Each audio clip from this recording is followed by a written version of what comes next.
Good day, everyone, and welcome to LiveLaw Academy.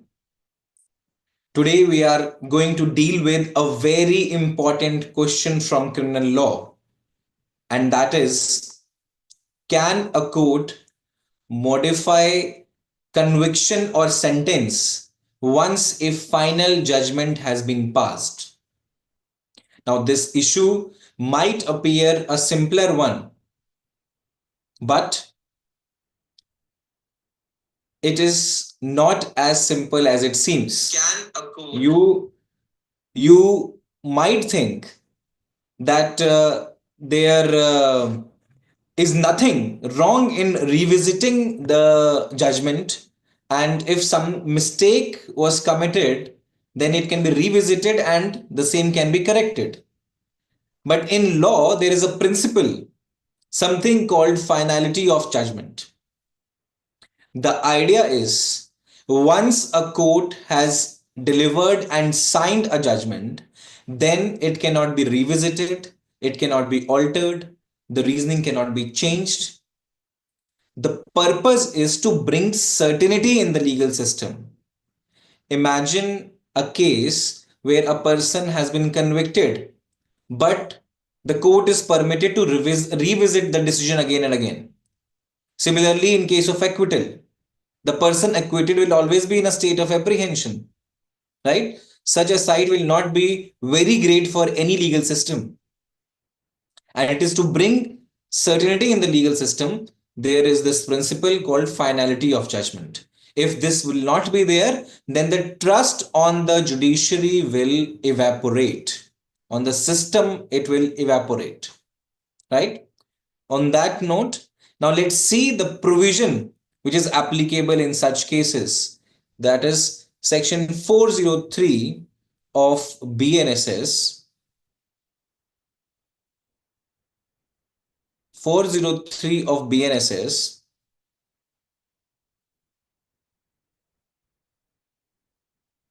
Yes. 403 of BNSS, which was earlier 362 of CRPC. See what is provided. Let's read and then we can analyze. Title is Court Not to Alter Judgment.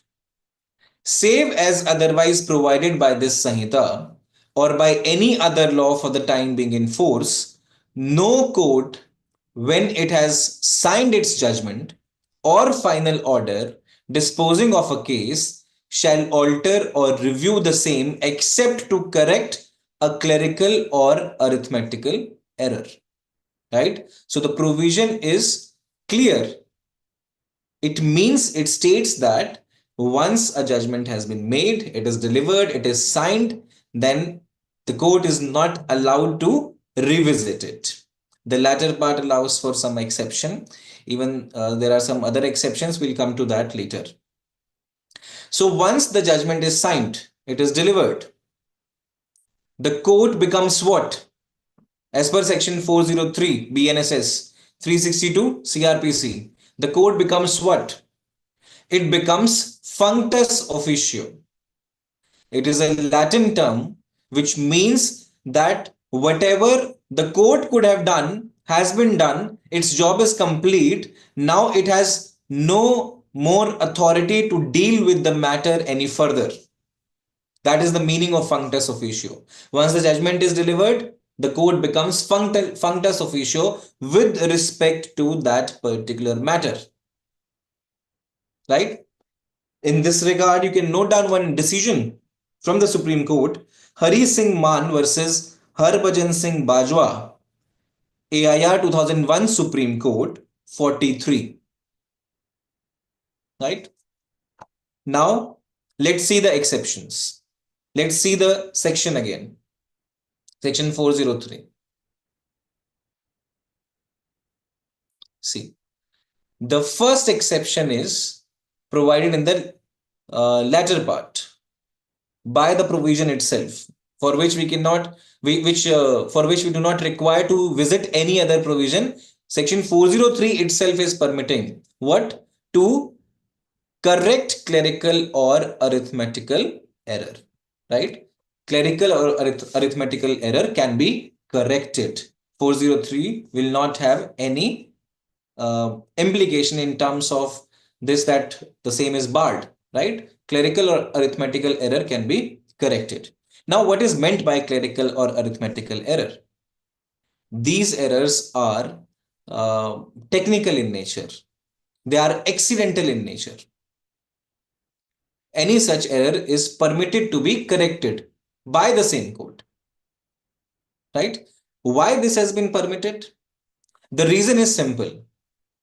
These errors can be spotted right by examining the face of the record. There is no need to revisit the reasoning or change the reasoning of the judgment, right? That is the reason behind it. So they can be spotted very easily on the face of the record. No further reasoning is required. You can note down one decision: Suraj Devi versus Pyare Lal, AIR 1981, Supreme Court, 736. This was the judgment. Now, are there more exceptions? There are. The answer is yes, there are more exceptions. See the first part of this section. Save as otherwise provided by this Sanhita or by any other law for the time being in force. Right? This indicates what? If any other provision from the code itself, from the Sanhita itself, is permitting alteration, then 403 will not come in the way. Similarly, any other law can also provide such a thing. Examples of this are section 146 of BNSS, which was earlier 127 of CRPC. It permits a magistrate to alter the order of maintenance. So it is something which is expressly provided in the Sanhita only, right? It is protected by the saving clause given in the first part of section 403. Then a similar provision can be seen under section 25 of Domestic Violence Act of 2005. Same provision, order of maintenance and other things that can be passed in the under the act, they can be altered from time to time in the given circumstances, right? Then there is a judicially recognized exception, and that exception is when the judgment was obtained by fraud. Then 403 will not have any application, and you can note down the decision. R. Rajeshwari versus H. N. Jagdish, 2008, 4 SCC 82. In this case, it was held that fraud will vitiate everything. If the judgment was obtained by fraud, then it can always be revisited, right? Because the reason is fraud will amount to abuse of the judicial process, right? If that will be allowed to be perpetrated, then the very confidence in the judicial system that we are trying to protect through 403 will be in jeopardy, right? Isn't it? Right? Now let's see a recent decision from the Supreme Court, which has come just few days back. The case is Ram Yash alias Lal Bahadur versus State of UP. In this case, what happened? In May 2018, the appeals that were pending before the court regarding conviction of the accused, the appeals were dismissed. The conviction was upheld. Then something strange happened. Later, on behalf of the accused, a correction application was made to the High Court. Now, under what provision, I do not know, because the same is not reflected in the decision also. Though they try to protect this under inherent parts, but we'll come to that later. What will be the role of inherent parts in such situations? But how and under what provision this was allowed to be made in the first place, it is a mystery to me. And then in February 2009, this application was allowed. The conviction was altered. The offense was reduced, and consequently, the punishment was also reduced. Right? when the matter went to the Supreme Court, when it was before the Supreme Court, it was challenged before the Supreme Court examined the record, and though it was alleged that it was a simple clerical error that was corrected by the High Court in this case, the Supreme Court found that it was not a case of simple correction.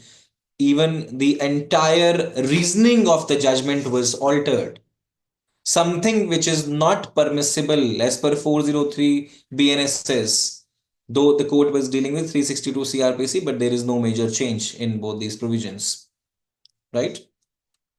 Then it was held that the same was in contravention of 362 CRPC. The High Court should not have done it. Then, as I said, it was argued it was a kind of an attempt to save everything by stating that it was under the inherent powers that the court has done it. Inherent powers 482 CRPC. Now the question is, can inherent powers be invoked to modify or alter the judgment when there is a clear-cut express provision in the Sanhita itself prohibiting the same, right? The court dealt with this question also.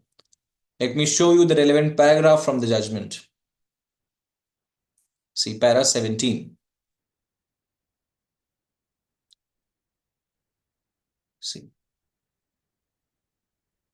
The appellant points out that he invoked the inherent power of the High Court, saved by 482, and notwithstanding the prohibition imposed in 362, which is now 403 BNSS. Now, it is well settled that the inherent power of the court cannot be exercised for doing that which is specifically prohibited by the code. This was held in Sankat Singh versus State of UP 1962.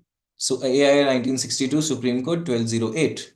Right? Then it is true that the prohibition in 362 against the court altering or reviewing its judgment is subject to what is otherwise provided by the word court is used here, but it should have been code. Otherwise provided by this code or by any other law for the time being in force. We have seen this. 403 also contains this saving clause in the first part. Those words, however, refer to those provisions only where the court has been expressly authorized by the court or other law to alter the judgment. The inherent power of the court is not contemplated by the saving provision contained in 362, and therefore the attempt to invoke that power can be of no avail. It is not an option. Yeah, you cannot simply say that, okay, the code 403 is prohibiting it, but you have the inherent powers, the High Court has the inherent powers to do whatever is required to be done in the interest of justice, but it is a settled principle, as also indicated in Sangat Singh's judgment. It is a settled principle. Always remember this, that inherent powers, first, they are to be exercised sparingly, not very readily. Secondly, you cannot invoke inherent powers against the express provisions of the code. Right? So inherent powers, they are complementary. They cannot deviate from the other provisions. You cannot use them to deviate from the other provisions. Right? So this is the law regarding the alteration or modification of the conviction, sentence, or the judgment. I hope I was able to make things clear for you. If you have any doubt, then you can tell me in the chat box. I'll be happy to discuss them.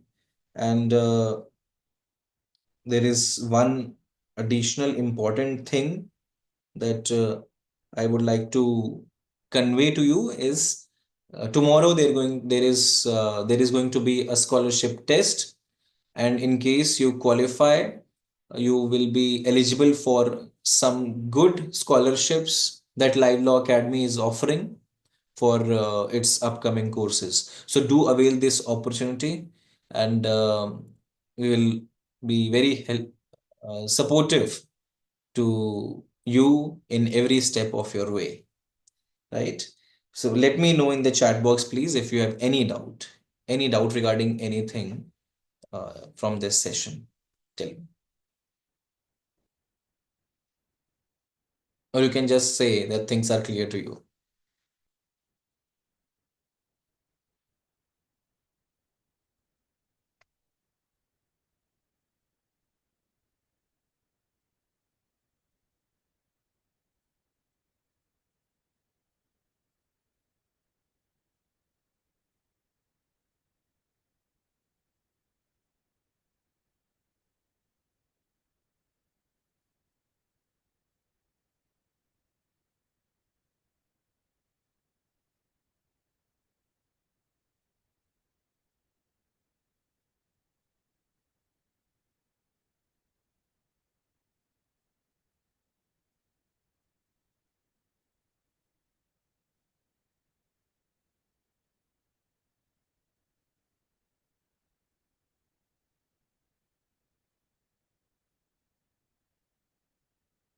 Okay, all clear. All clear. Thank you. Thank you very much for joining in this session. Fantastic presentation and super explain. Thank you so much. Thank you so much for such kind words. We'll meet again, and be with us. Subscribe to this channel, and you will never ever miss any update from our side. Thank you and take care.